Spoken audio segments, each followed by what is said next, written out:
See, last time we were dealing with the book of Deuteronomy, I believe, and said it divided itself into three parts. Chapters 1 to 4, historical.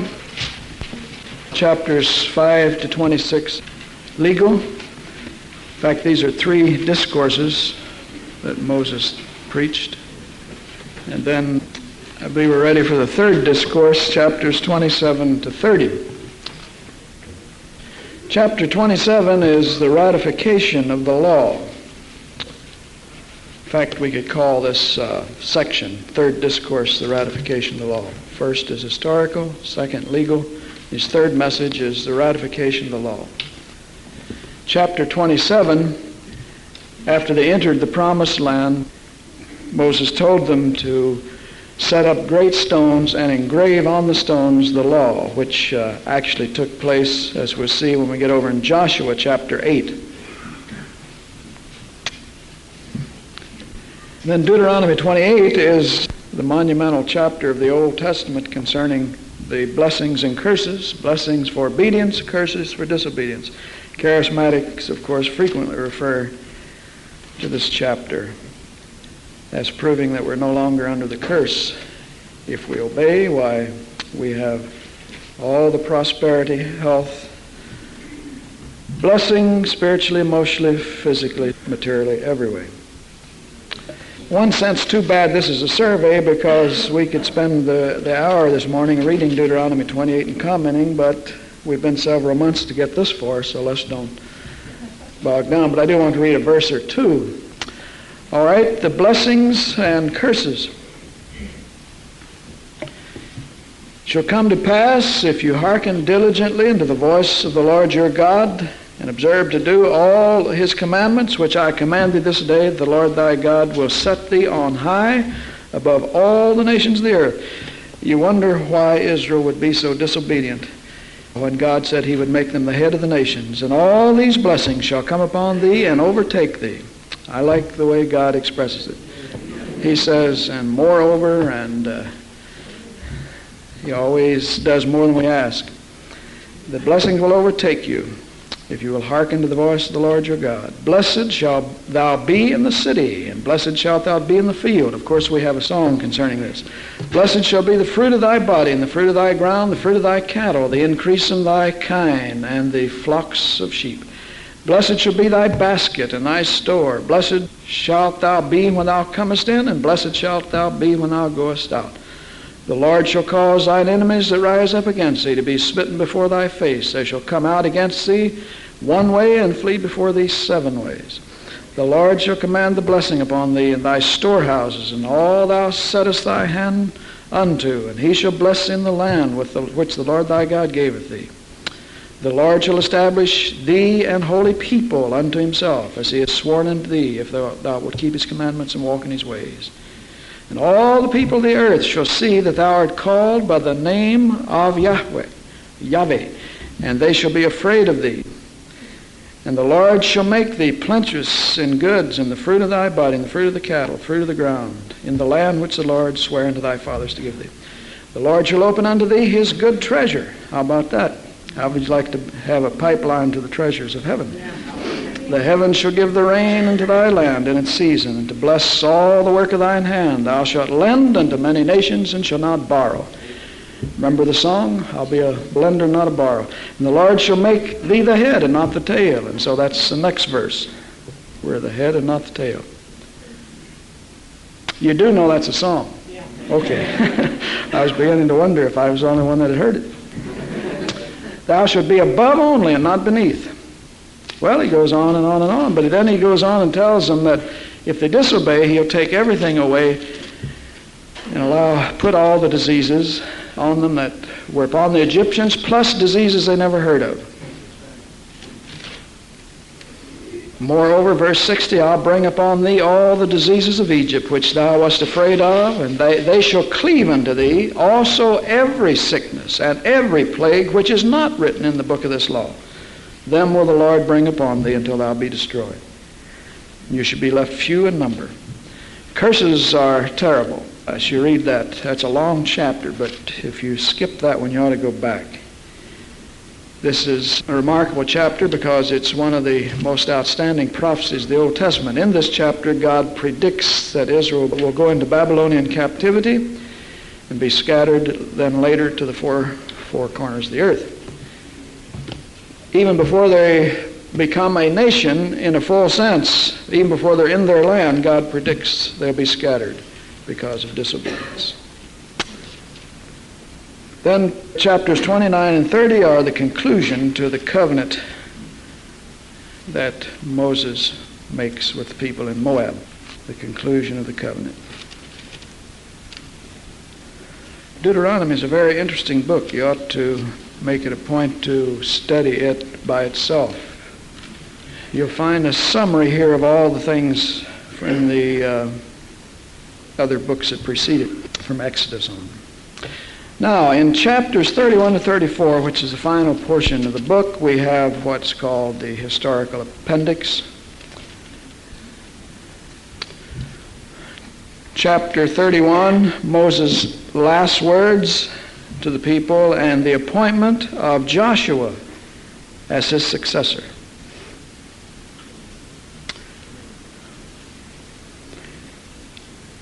In verse 9, Moses wrote this law and delivered it to the priests. This law was to be read completely every 7 years at the Feast of Tabernacles, which it was. Joshua was appointed. Verse 23, he gave Joshua, the son of Nun, a charge and said, "Be strong and be of good courage, for thou shalt bring the children of Israel into the land which I swear unto them, and I will be with them." It came to pass when Moses made an end of writing the words of this law in a book until they were finished, that Moses commanded the Levites, which bear the ark of the covenant of the Lord, saying, "Take the book of the law and put it in the side of the ark of the covenant of the Lord your God, that it may be there for a witness against thee, for I know thy rebellion." See, he's predicting here what will happen. "And thy stiff neck. Behold, I am yet alive with you this day. You have been rebellious against the Lord, and how much more after my death?"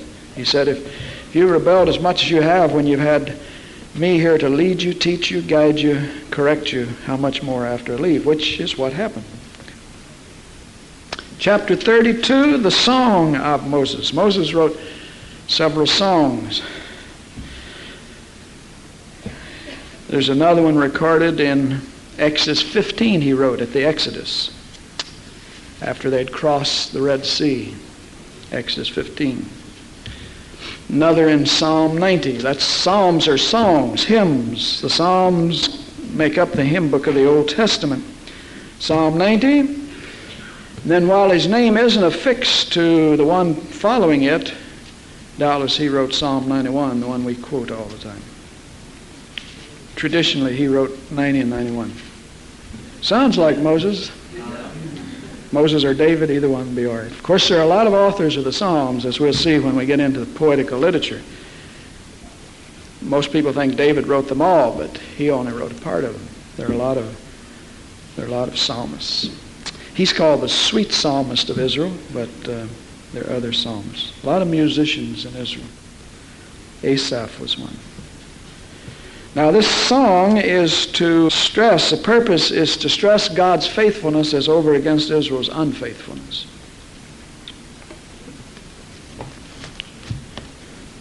Now, Moses is commanded to ascend to Mount Nebo and prepare for his funeral.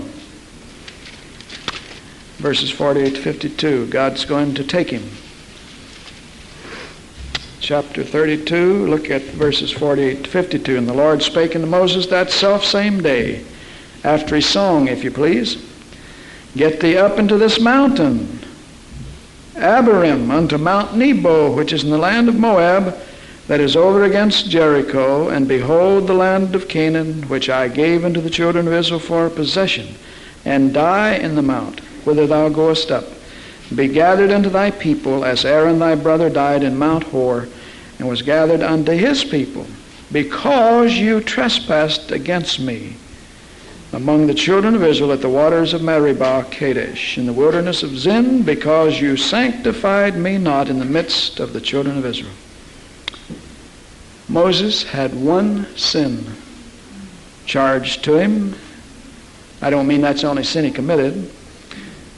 had one sin charged to him and was denied the greatest thing that he had waited for 40 years to see. I remind you again, Christians can't sin with impunity. I don't know why they think they can get away with it when the greatest leader of the Old Testament couldn't. Well, like Moses, he was saved, born again, in the kingdom by faith, even though it hadn't come yet. So he wasn't judged for his sins, he was chastened. So he lost, that's a reward he lost, so that's what you lose. Verse 52, yet thou shalt see the land before thee, but thou shalt not go thither unto the land which I give to the children of Israel. Well, it was quite a judgment. And as we saw over Numbers, he asked the Lord to reconsider, and the Lord said, no, and I mean no, and don't speak to me again of this matter. When God says don't speak to him again of the matter, well, that's all there is. You see, there's something bigger than faith. That's the will of God. See, the Syrophoenician woman, when Jesus said no twice, she kept pressing in, and he said, great is your faith. But see, that's included in his will, that she do that, and that we do that. But there are times when no means no. And you notice Moses didn't say, I claim it by faith. And said, Josh and I have already agreed, you have to let me go in. No. There's some things you can't claim by faith, and you know there's no faith there. You just ask if it's your will, you see. That's where the ifs come in. When it's not faith, you can't bind God with it. Well, anyway, that's the way it happened.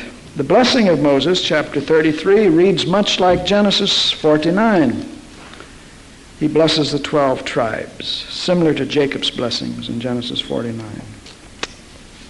God was their king. Remember, they rejected God as king over in the book of Samuel, wanted a king like the other nations so they could be like the world. But verse 5 said, God was king in Jeshurun. God sat on his throne in the Holy of Holies. The ark was his throne. The temple was his palace. And he said twice in Exodus and Numbers, I am there. There's where I'll speak to you, from between the cherubim. Of course, that was the pre-incarnate Jesus. By the way, in case you don't know that was he, you can read that in 1 Corinthians 10. That rock that followed them was Christ. Then 34, we have the death of Moses recorded. We'll read chapter 34. And Moses went up from the plains of Moab. Here's where he is, right in here. Now, I've seen that mount. Of course, when you go to, you can see it from either side, from Moab's side, Jordan's side now. Or from when you get down to Jericho, down in the Dead Sea region, you can look over the mountains of Moab. Barren. Mount Nebo's the highest peak. So Moses went up from the plains of Moab unto the mountain of Nebo to the top of Pisgah, that is over against Jericho. So you see the location of it is across from Jericho. And the Lord showed him all the land of Gilead unto Dan. Let's get our map back. Now he's here. How far can you see on a clear day without field glasses? Anybody? About 100 miles.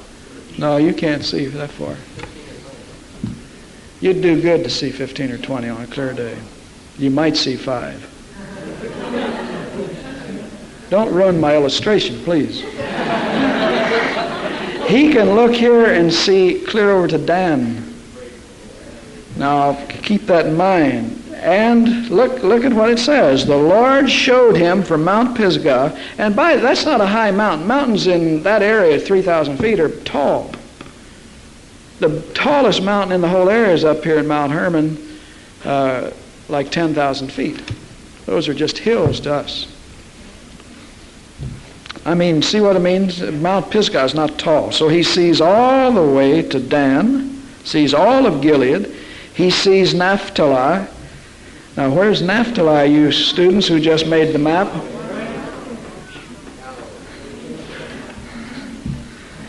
the land of Ephraim, Manasseh, Ephraim here, Manasseh, of course Judah would be here, unto the utmost sea. Well, the point is, God supernaturally is showing him the whole of Palestine. He can see it. Now, because it says later his eye was not dim, neither his natural strength abated, doesn't mean that he could see that far. He's not like the $6 million man.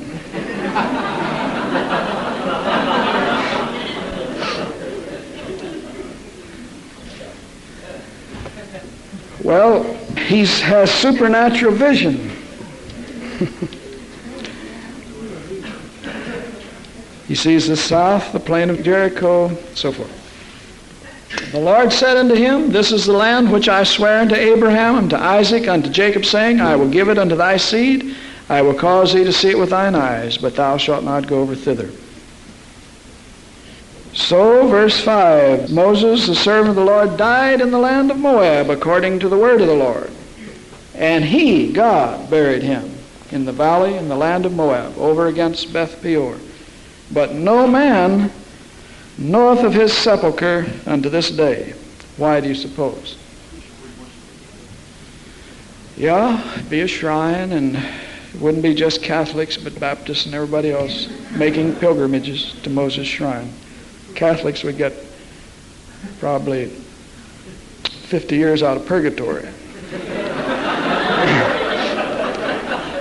Baptists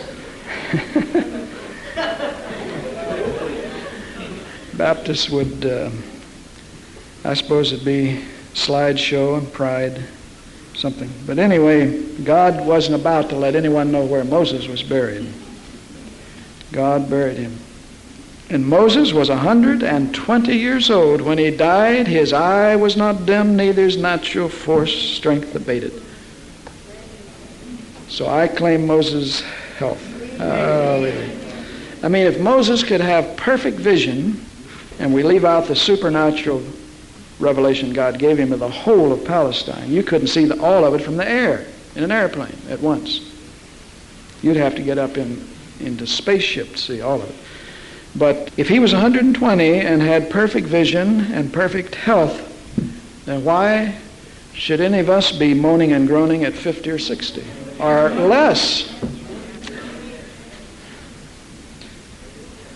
So the children of Israel wept for Moses in the plains of Moab 30 days. So the days of the weeping and mourning for Moses were ended. And Joshua the son of Nun was full of the spirit of wisdom, for Moses had laid his hands upon him, and the children of Israel hearkened unto him, and did as the Lord commanded Moses. I don't want to get into it now. We'll do that in studies in theology, but it's interesting that while the Spirit came upon them in the Old Testament, you do have references that he was also in certain individuals. And there arose not, here's verse 10, it's very important. There arose not a prophet since in all Israel like unto Moses. Moses was the founder of the prophetic institution in Israel, and there's never been a prophet like Moses in all of Israel, not until Jesus came. No other prophet compares to him. Isaiah, none of them. Well, that's what the Word of God says. See, Moses was the outstanding figure in the Old Testament. In fact, the book of Hebrews makes a comparison between Moses in his house and Jesus in his house. That Christ, of course, was superseding him. Now, why was he the greatest prophet? 3 reasons. He knew the Lord face to face. God never talked to anybody else face to face except his son, Jesus. He tells us in Numbers 12, if there's a prophet among you, I'll speak to him in vision and dreams. But with Moses it's not so. He shall see my similitude. I will speak to him face to face. Now that's the pre-incarnate Son. No one has ever looked upon the Father, because Scriptures say no one can see God and live. But this is the Son allowed Moses to see him. Allowed him to see him as in the manner in which he wanted him to see him. He never appeared even to Moses in his full glory. Verse 11, here's another reason why he's the greatest prophet. And all the signs and wonders which the Lord sent him to do in the land of Egypt to Pharaoh and to all his servants and to all his land.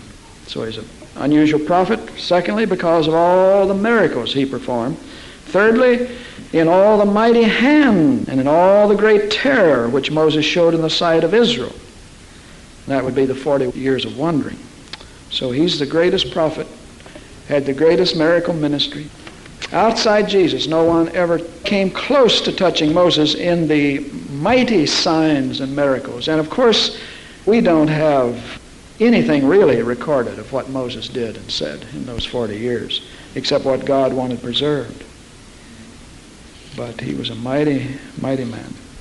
And in 40 years, a lot of things can take place. But, of course, we have sufficient, like the time Moses said, and I don't know of any prophet that ever did this, if the Lord has spoken by me, let the earth open her mouth and swallow up these rebels whole. Let them go down alive into the pit. And he'd no sooner spoken until the earth clave in two. Swallow them up, tents, families, utensils, horses, sheep, goats, the whole bit.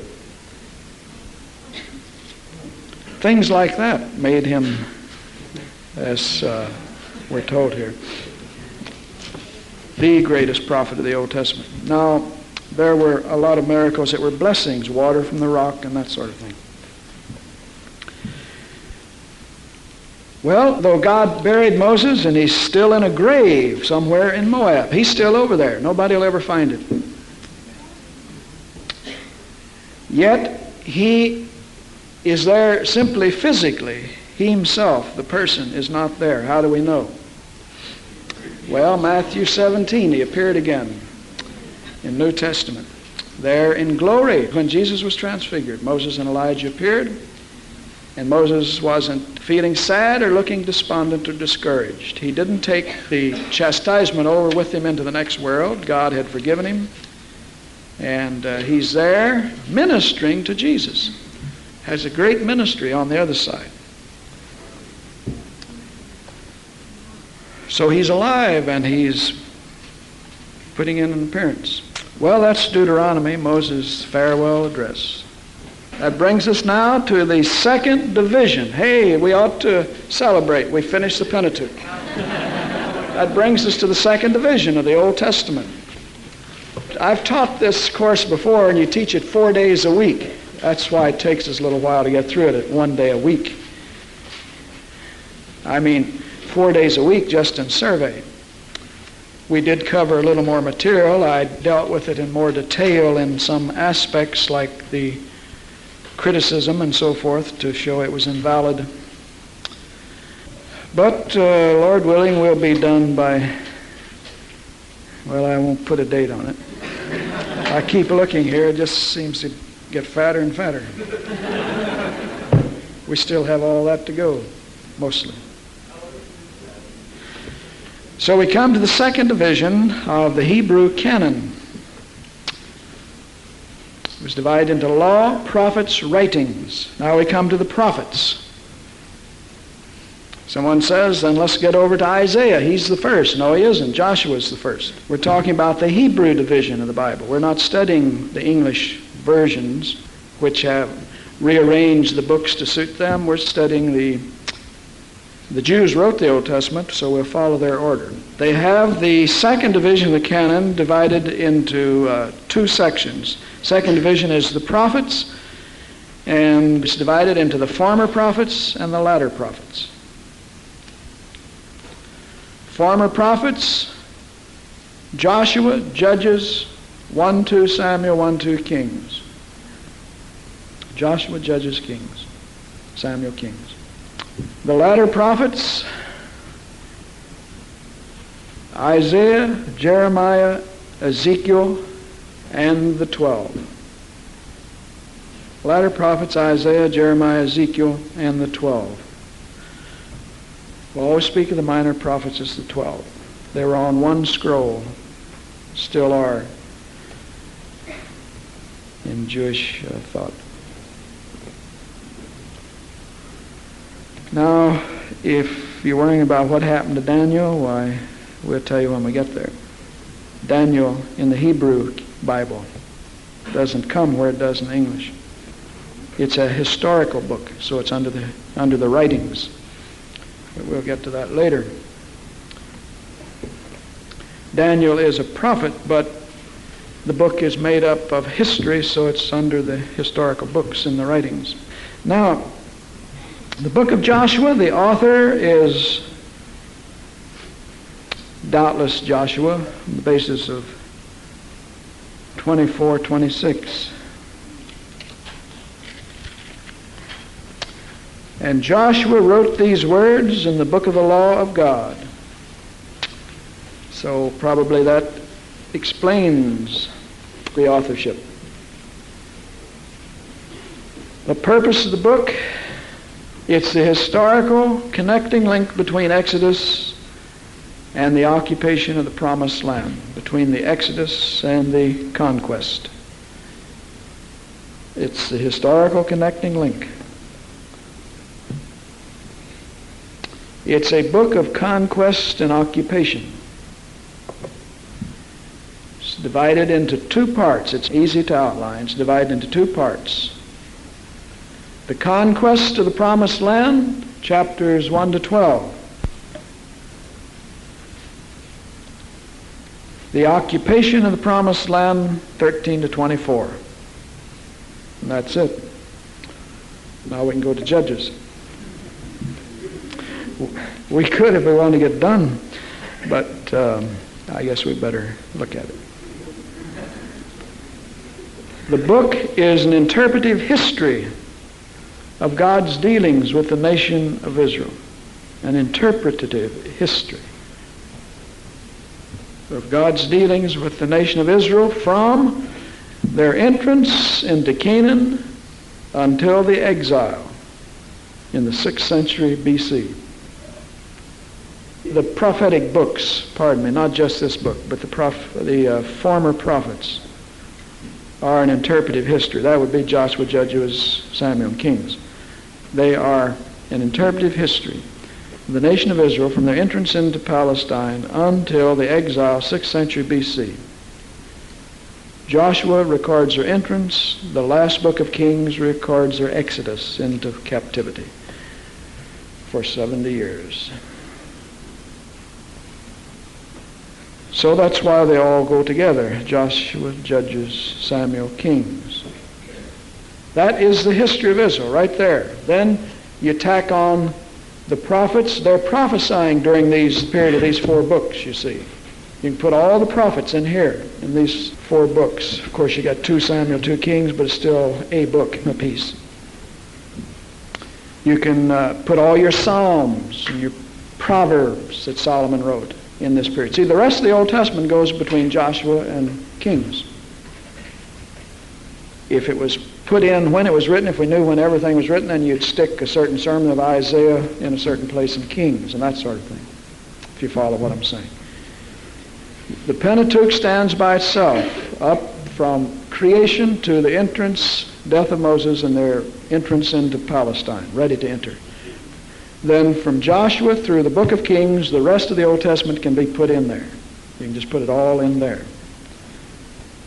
Chronicles is simply a historical record like Samuel and Kings, you see. In fact, Chronicles reads much like the book of Kings. Much repetition. So everything would fit in there. We do have an exception. As I'm saying that, I'm recognizing that Ezra and Nehemiah would come after because they came out of captivity back into the Promised Land. So that would be after that. Then you have 3 prophets of the exile, Haggai, Zechariah, Malachi. So we must modify it that much. Israel called these books the former prophets not because they're prophecies, they're histories, see. Not because they're prophecies, but because they viewed the authors of these books as standing in the prophetic office. You may wonder, why would they call these prophets? Well, it's not because they're prophecies, predictive and sermons and that sort of thing, but because Israel viewed the authors. We don't know who all of them are. We feel Joshua wrote Joshua and Samuel wrote Samuel, so on, but whoever these inspired writers are, they viewed them as standing in the prophetic office. So they called them former prophets. Now, a few details about Joshua the man that we get from the book, as well as the Pentateuch. Since he is the second most important figure till we come to David in the Old Testament. Joshua, who is he? Well, he was Moses' general for 40 years in the wilderness. No small office he held. Moses' general. He fought all the battles. He was the leader. He was the master strategist. He's the man with all the faith, too. He was one of the 12 spies sent out to survey the promised land. That'd be about Numbers 13 and 14. He was with Moses in Mount Sinai, Exodus 24. He was his right-hand man. He was 85 years of age when he succeeded Moses in the office as leader of Israel. Know anybody 85 that just begins their life's work? Know anybody that's 85? Not many of those around, are there? These men had good confessions. So he was 85 when he succeeded Moses. He was 7 years in conquering the land. Then he spent the rest of his life as governor of the people for 25 more years. So he had 32 years of service after 85. All right, now we come to the book of Joshua and the conquest. The conquest of Palestine is in 3 stages. 3 stages. And the first one comes before we get to the book of Joshua, and we'll just mention that briefly. But we're talking about the conquest. And so, back to our map, the conquest of eastern Palestine, leaving out Moab. There's supposed to be a river in here. Arnon. Moab is down here. Leaving out Moab, under Moses' leadership, before he died, they took the kingdom from Sihon, king of Heshbon, the Amorite king, and they took all of Gilead, and then they went up and took Bashan from Og, the giant. We've already covered that in the course in geography, biblical geography. So I just mentioned it so you'll have it in your notes. Conquest of eastern Palestine, first of all, but it's not in Judges. It took place in Numbers, the book of Numbers. And that's in 3 stages. The conquest of Gilead, Numbers 21 to 31. The conquest of Bashan, Numbers 21, 32 to 35. And then the conquest of Midian, Numbers chapters 25 and 31. Now that's for completeness' sake. We have the conquest of Palestine in 3 stages, and the first stage is of eastern Palestine, conquest of eastern Palestine in those 3 stages. Now we come to the conquest of western Palestine, which would be Palestine proper, and that's also in 3 stages. This is chapters 1 to 12 of Joshua. Conquest of western Palestine, chapters 1 to 12. Now this is the big moment for the Israelites. It's what they've been waiting 40 years to have take place. You know, you can read about it and study about it like it's just a historical fact, but put yourself back there in their place. And after the experience of Egypt, slaves for 430 years, and all the experience with Moses in the wilderness, that whole generation died out. God has raised up a new generation of soldiers, warriors, and all died of that previous generation above the age of 20, except Caleb and Joshua. So we have chapter 1, the Lord's charge to Joshua. Now after the death of Moses, the servant of the Lord, it came to pass that the Lord spake unto Joshua, the son of Nun, Moses' minister. Note what he's called, Moses' minister, saying, Moses, my servant, is dead. Now therefore arise, go over this Jordan, thou and all this people, unto the land which I do give to them, even to the children of Israel. Every place the sole of your foot shall tread upon, that have I given unto you, as I said unto Moses. From the wilderness and this Lebanon, even unto the great river, the river Euphrates, all the land of the Hittites, and to the great sea, toward the going down of the sun, shall be your coast. So you see again, he's giving them land that this map doesn't even begin to cover. They're way over in Syria. We'd need a bigger map to show you what he's giving them. This is not what he gave them. That's just the heart of it. Which again is a repetition of the promise that the land over there belongs to Israel, and much more they could claim. All of the hang-up is trying to get Israel to give back all of this to Jordan, the heart of their land, and give back Jerusalem, old Jerusalem, to Jordan. That is, the Arabs, to give back Golan Heights, and to give back all the Sinai Peninsula to Egypt. She may give part of the Sinai Peninsula, but she'll never give that, she'll never give that, and she'll never give that. She might make concessions at Golan Heights, but she'll never give back her land. You watch. One thing for sure, she'll never give up Jerusalem. It's been 2,000 years in getting it. But if she claimed all God gave her, you have it right here. Look, you can look at a map yourself. It's all the way over to the river Euphrates. There shall not be any man able to stand before thee all the days of thy life. As I was with Moses, so shall I be with thee. Now there's not a greater desire of Joshua's heart than to hear God say that. There's nothing else he could say that would please him more. Because if God would be with you like he was with Moses. He means the miracles and all. Remember about the sun and the moon and Joshua?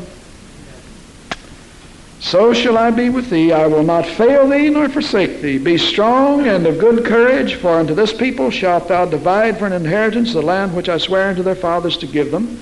Only be thou strong and very courageous, that thou mayest observe to do all the law which Moses my servant commanded thee. Turn not from it to the right hand nor to the left, that thou mayest prosper whithersoever thou goest. Note the condition. Absolutely incomprehensible blessings promised to the believer if he'll obey.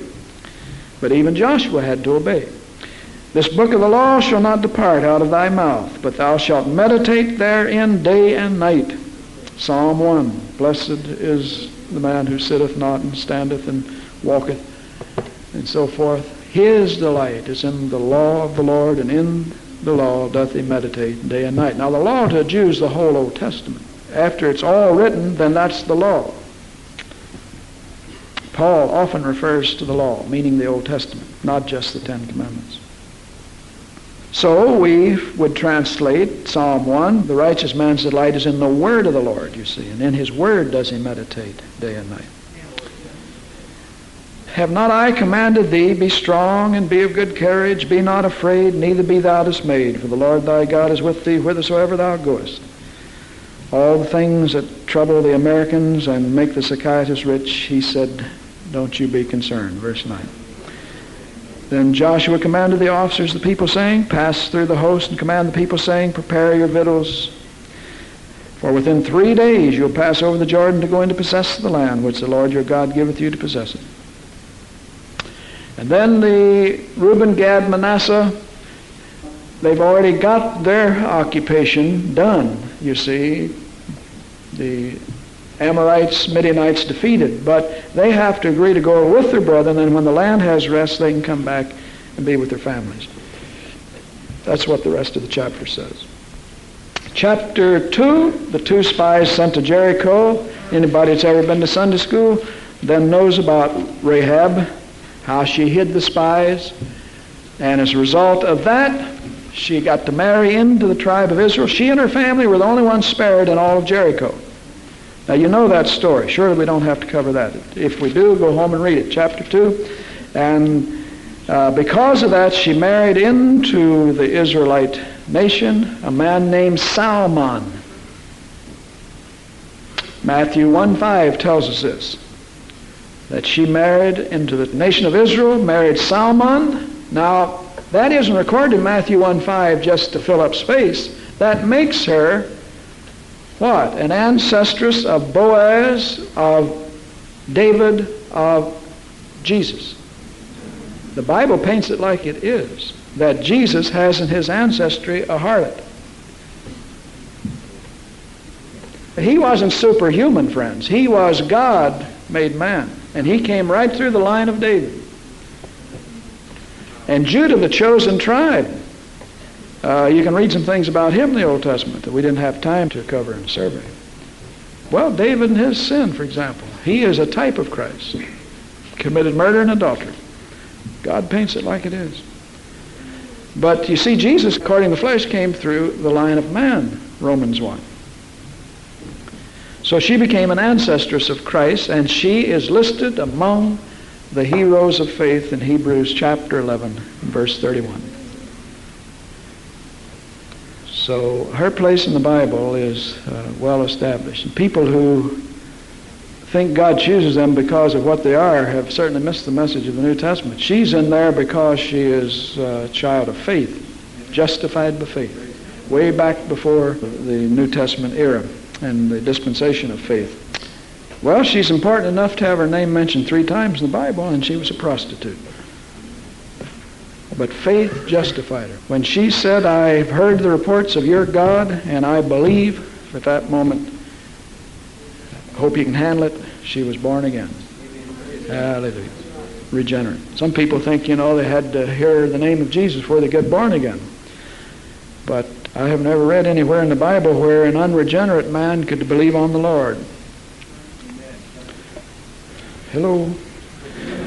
Chapters 3 and 4, the Jordan is crossed.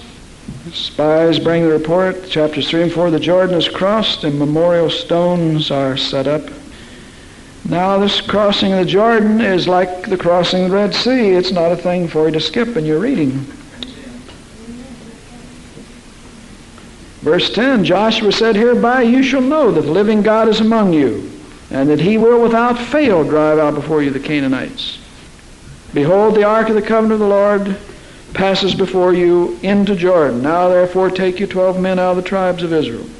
And it shall come to pass, as soon as the soles of the feet of the priests that bear the ark of the Lord of all the earth, shall rest in the waters of the Jordan, that the waters of Jordan shall be cut off from the waters that come down from above, and they shall stand up in a heap." Just exactly what happened in the crossing of the Red Sea.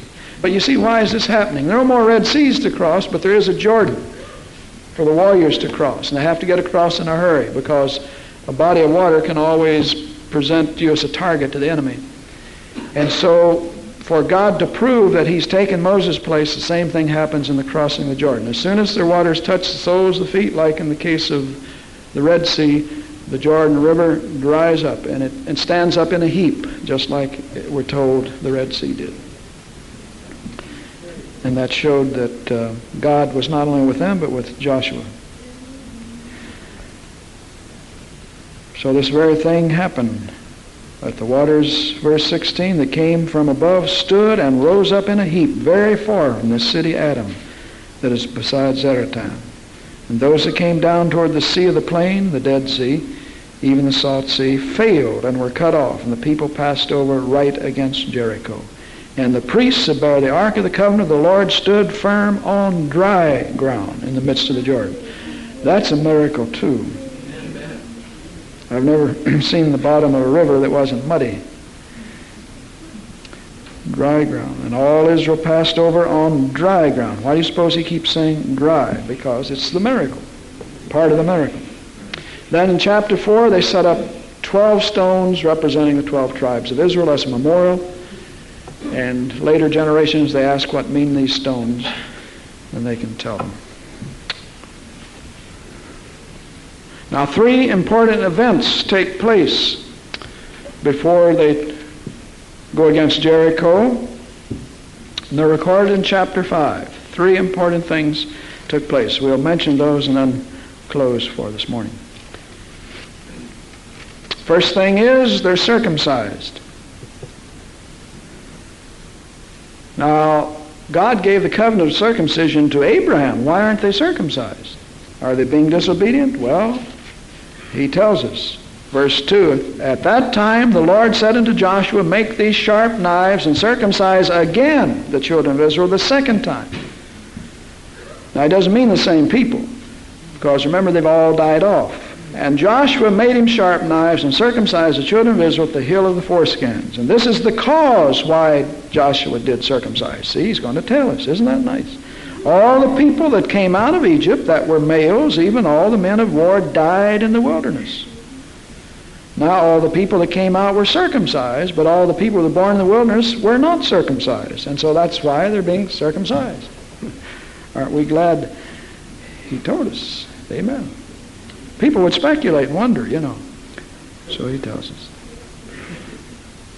See, in all the time in the wilderness, they were not in covenant. See, circumcision is a sign of the covenant. You're God's people.